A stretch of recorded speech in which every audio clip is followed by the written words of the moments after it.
আমরা সকলেই জানি যে কুকুর হচ্ছে একটি প্রভুভক্ত প্রাণী।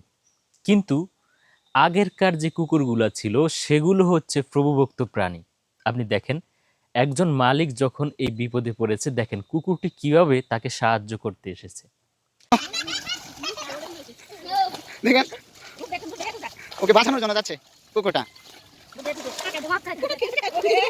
কুকুর ভাবতেছে সে মারা যাচ্ছে, যার জন্য কুকুরটা ওরে বাঁচানোর জন্য যাইতেছে। দেখেন কি করতেছে, দেখেন কি করতেছে, দেখেন দেখেন দেখেন পুষতেছে, আবার দেখেন পুষতেছে।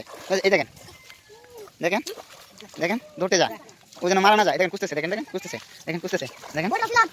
আগের কুকুরগুলো ছিল এরকম প্রভুভক্ত, তবে বর্তমান যুগের যে কুকুরগুলো আছে সেগুলো মোটেও প্রভুভক্ত নয়। কারণ হচ্ছে দেখেন এতগুলো কুকুরের বাচ্চার সামনে একটা মানুষকে কুমির নিয়ে যেতেছে, অথচ এই এতগুলা কুকুরের বাচ্চারা সব তাকায় দেখতেছে, অথচ মানুষের পা দুইটা বেঁধে এরপরে হচ্ছে রেখে দিচ্ছে। তো এখনকার যে কুকুরগুলো আছে এগুলো আসলে প্রভুভক্ত না, এগুলো হচ্ছে চরম খারাপ।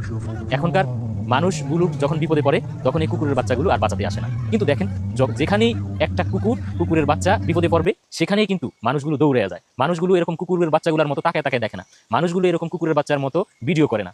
মানুষগুলো খুবই খুবই অকৃতজ্ঞ বললেও মানুষ কিন্তু প্রভুভক্ত, কুকুরের চেয়েও প্রভুভক্ত। আপনি দেখেন এই মানুষগুলো যদি প্রভুভক্ত না হতো তাহলে এরকম কুকুরের বিপদে মানুষগুলো এরকম আগে আসতো না। অথচ দেখেন কুকুরের বাচ্চাগুলা তাকায় তাকায় দেখতেছে, একটা কুমির একটা জলযন্ত্র মানুষের বাচ্চারে টাইনা নিতেছে, আর মানুষের বিপদে এই প্রভুভক্ত কুকুরগুলা তাকায় তাকায় ভিডিও করতেছে। আবার একজন বলতেছেও ভাই ভিডিওটা আমারে দিয়েন, কারণ হচ্ছে এই কুকুরগুলা ভাইরাল হওয়ার ধান্দায় এই সমস্ত ভিডিওগুলো বানায়, অথচ মানুষের প্রাণের আজ কোনো দাম নাই। মানুষ যেখানে সেখানে নির্যাতিত হচ্ছে এই কুকুরের বাচ্চাগুলোর কাছে। শুধুমাত্র কুকুরের জীবনেরই প্রাণ আছে, কুকুরের জীবনেরই দাম আছে, অথচ মানুষগুলোকে যে এভাবে কুমিরের বাচ্চারা কুমিরগুলা খায়া লাইতেছে তার কোনো হিসেব নেই।